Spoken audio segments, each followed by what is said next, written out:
We are back. And today we're talking heaven and hell, baby. Yeah, we're going there. Well, that's actually a great place to start. That heaven and hell, according to Vedanta, they're not geographical places. Even according to early Christian church leaders or Abrahamic religion and its core has never really thought of heaven or hell as geographical places. It's more of a modern convention in the last few hundred years, starting with the Protestant Reformation to take these biblical accounts as literal accounts. I'm not here to debate that, but I will present the Vedantic case. And the Vedantic case is that heaven and hell are mental states that we find ourselves in. This is an obvious contrast to the idea that these are places you go to after you die. It suggests that these are states in which you can experience here and now. When it comes to this concept of heaven and hell, I always think about a story that Ram Dass would tell about this great big samurai warrior going up to this meek and mild monk, saying, "Teach me about heaven and hell." And the monk looking up at him, pausing for a moment, kind of taking this big brute in, and looks at him and says, "Teach you?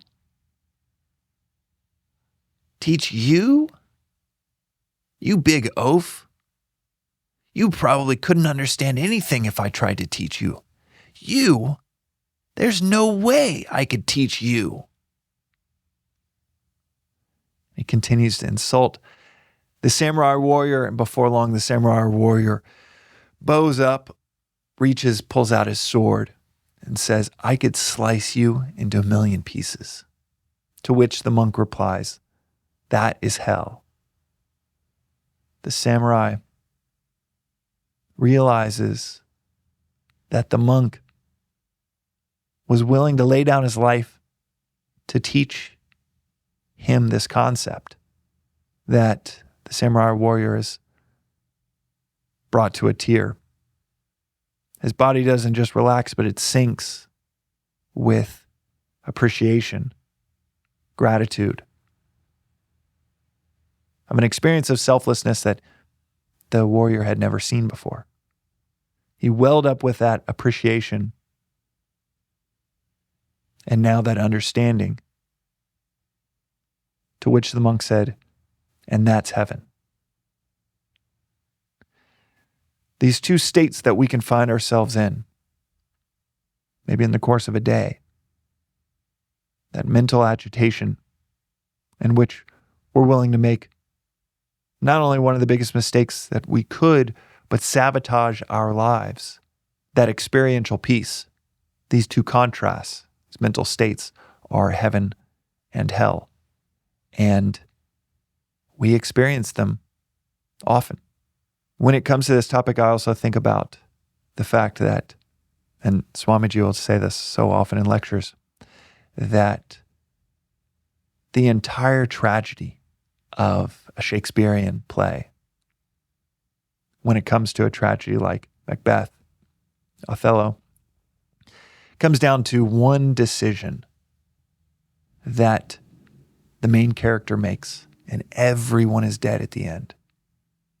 Heaven and hell might not be geographical places, but we have all experienced one or the other based on decisions we've made, attachments we have, the clarity we either had or lacked in a given scenario, or the capacity to see the end in the beginning, to avoid a fateful mistake,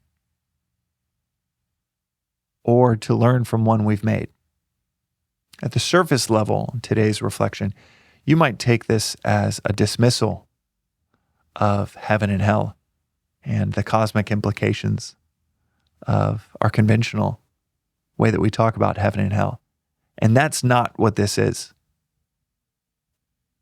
This is with a deeper understanding This is actually bringing those consequential elements to the foreground, not to something that happens after you die 20, 50, 70 years from now.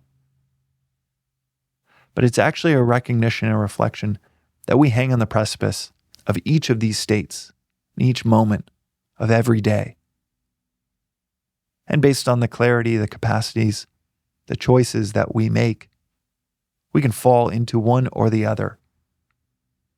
We can live deliberately and choose a peaceful mental state through cultivation of your intellect, cultivation of healthy detachment, cultivation of clarity. Or we can fall into intense agitation, personal demise, self-sabotage on an epic level, oftentimes based on one decision.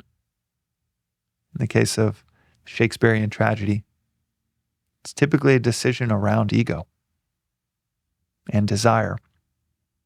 And though they are not geographical places, the consequential implications of such mental states, in this Vedantic sense, takes it from something that is in the distant, vague, almost unimaginable future and brings it to the here and now.